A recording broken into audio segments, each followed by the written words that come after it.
Ancrées au cœur du golfe du Saint-Laurent, les îles de la Madeleine sont un magnifique joyau, isolé du reste du continent. En raison de leur insularité et de la fragilité du territoire, la gestion des matières résiduelles est depuis longtemps un enjeu d'importance pour notre communauté maritime. Dans l'archipel, c'est au Centre de gestion des matières résiduelles, CGMR, situé sur l'île de Havre-aux-Maisons et géré par la municipalité des îles de la Madeleine, qu'on achemine la majorité des matières résiduelles produites sur le territoire. Le terme « matière résiduelle » est utilisé pour décrire l'ensemble des résidus. Il peut s'agir de déchets, de matières compostables, de matériaux recyclables ou de matières dangereuses. Aux îles de la Madeleine, plusieurs facteurs rendent complexe la gestion et le traitement de ces matières. La faible superficie du territoire, l'éloignement, la variation saisonnière du volume des matières et les coûts élevés pour l'exportation. En moyenne, 11 500 tonnes de matières résiduelles sont reçues au CGMR chaque année. Ça représente environ 870 kg par habitant, soit le poids d'une petite voiture comme une Smart. Coût annuel des opérations? Près de 4 millions de dollars, ce qui équivaut à environ 17 % du budget municipal total, soit 3 fois plus que la moyenne au Québec. Chaque année, en moyenne, ce sont 2 750 tonnes de déchets et 1 450 tonnes de matières recyclables qui sont collectées porte à porte sur l'archipel. Mais qu'advient-il du contenu des bacs noirs et verts après la collecte? Les procédés de traitement et d'exportation des déchets et des matières recyclables sont similaires.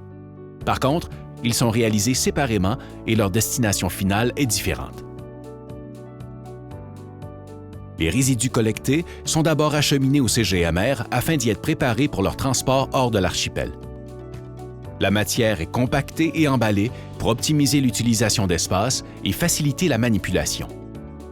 Par la suite, ces ballots sont transférés dans des remorques qui peuvent attendre plusieurs jours avant de quitter l'archipel. Tout liquide ou matière organique présent dans le recyclage peut contaminer les ballots. Il est donc essentiel de bien trier et nettoyer les matières avant de les mettre dans le bac vert. Les matières poursuivent ensuite leur chemin par camion et bateau vers les lieux de traitement et d'élimination. Environ 6 000 tonnes de matières résiduelles sont exportées annuellement vers le continent, ce qui équivaut à plus de 2 fois le poids du pont de Havre-aux-Maisons. En 2017, ce sont 193 remorques qui ont été expédiées. Ces opérations de transport sont coûteuses et représentent une importante source de gaz à effet de serre. Les déchets destinés à l'élimination sont transportés vers le site d'enfouissement de Saint-Rosaire à 1200 km des îles. De leur côté, les matières recyclables parcourent 1240 km vers le centre de tri de Victoriaville. Ces matières seront par la suite triées, traitées et transformées en matériaux bruts prêts à être réutilisés. Saviez-vous que les îles de la Madeleine ont été le premier endroit au Québec à séparer et collecter les matières résiduelles en 3 bacs différents? C'est en 1993 que le traitement des matières compostables a débuté. Chaque année, le CGMR reçoit en moyenne 3 600 tonnes de résidus organiques destinés au compost. Ces matières sont les seules qui sont traitées au complet dans l'archipel, n'impliquant aucun coût d'exportation et générant un produit qui peut être valorisé et revendu. Le compostage représente donc une économie pour notre collectivité. Pour produire le compost, le contenu des bacs bruns est d'abord acheminé sur la plateforme de compostage. Sur place, les équipes ajoutent du bois et des branchages broyés et mélangent régulièrement la matière afin de favoriser la décomposition par les micro-organismes et réduire les odeurs. Par la suite, le compost est tamisé pour extraire les résidus indésirables, tels que les sacs de plastique. La qualité du compost découle directement des efforts de tous à suivre les consignes de tri et à mettre les bonnes matières dans le bac brun.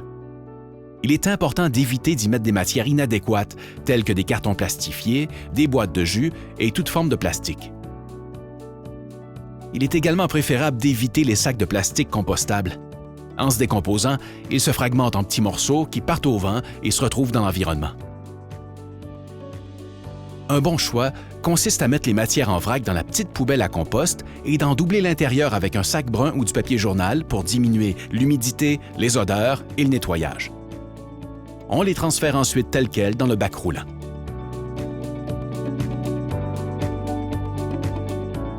Notre consommation produit des déchets de toute taille et forme, et ils ne vont pas tous dans l'un des 3 bacs. Certaines matières doivent être apportées volontairement à l'écocentre du CGMR ou dans l'un des 2 centres de transbordement situés à Grande-Entrée et à Havre-Aubert. L'écocentre est une section du CGMR aménagée pour le dépôt et le tri des déchets encombrants, toxiques ou dangereux, acheminés par rapport volontaire.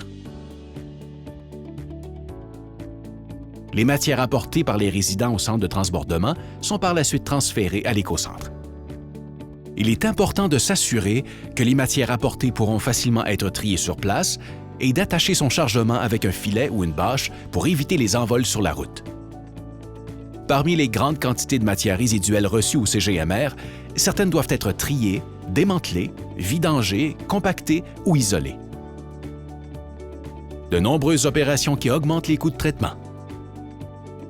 Prenons l'exemple d'une voiture. Elle arrive au CGMR et les opérateurs procèdent à l'inspection, au démantèlement et à la vidange de tous les liquides et huiles usées.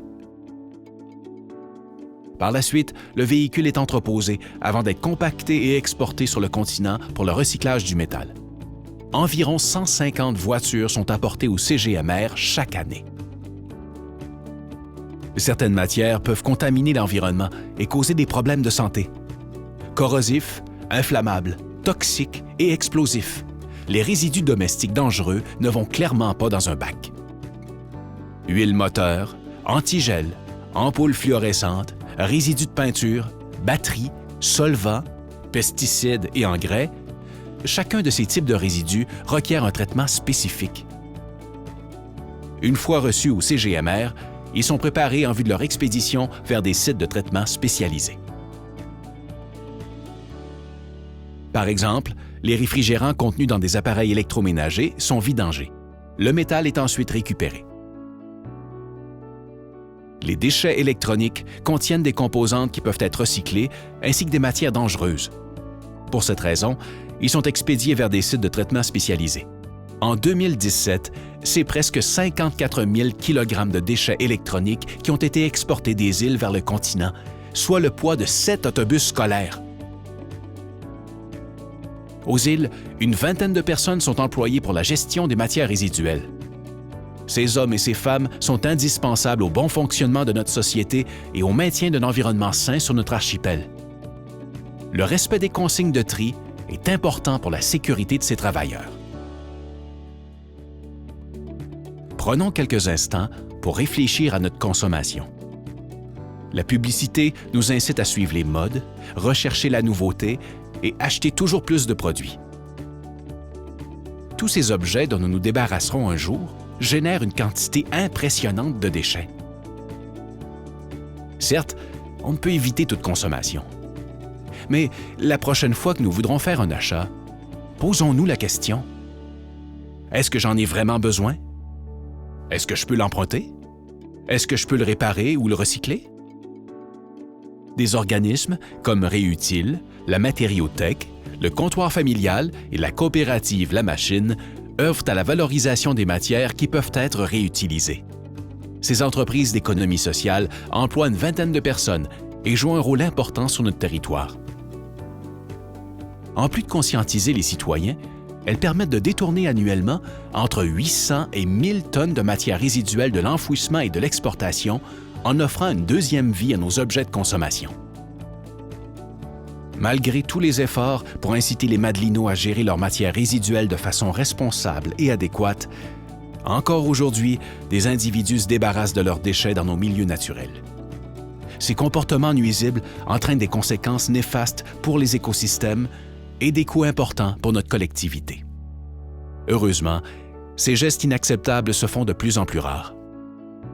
Des organismes et citoyens, soucieux de l'avenir de l'archipel, se mobilisent chaque année pour conscientiser la population et organiser des activités de nettoyage de nos milieux naturels. Les déchets que nous produisons ne disparaissent pas par magie. Connaissant mieux ce qu'implique la gestion des matières résiduelles en milieu insulaire, il appartient à chacun de nous de réfléchir à l'impact de nos choix et de nos actions. Aux îles, la qualité de notre milieu de vie est une responsabilité collective.